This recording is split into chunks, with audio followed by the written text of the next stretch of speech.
રાજ્યમાં ભારે વરસાદ બાદ ખેડૂતોને મોટું નુકસાન થયું। વરસાદથી થયેલા પાક નુકસાન અંગે કિસાન સંઘે ચિંતા વ્યક્ત કરી મુખ્યમંત્રીને પત્ર લખી ખેડૂતોને વળતર આપવા માંગ કરી છે। રાજ્યના અનેક જિલ્લામાં ખેતરોમાં પાણી ભરાતા પાક નિષ્ફળ ગયો। કપાસ અને ડાંગરના પાકના નુકસાન અંગે વળતર માંગ્યું, ત્યારે ભારતીય કિસાન સંઘે પત્ર લખી અને વ્યાપક સર્વેની માંગણી કરી છે।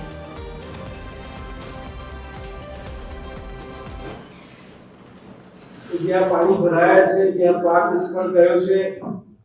એ પાક નિષ્ફળની સહાય ખેડૂત ખુશ થાય એવી સહાય સરકાર ચૂકવે અને ખરેખર જે નુકસાન થયું છે એની સરકાર સહાય।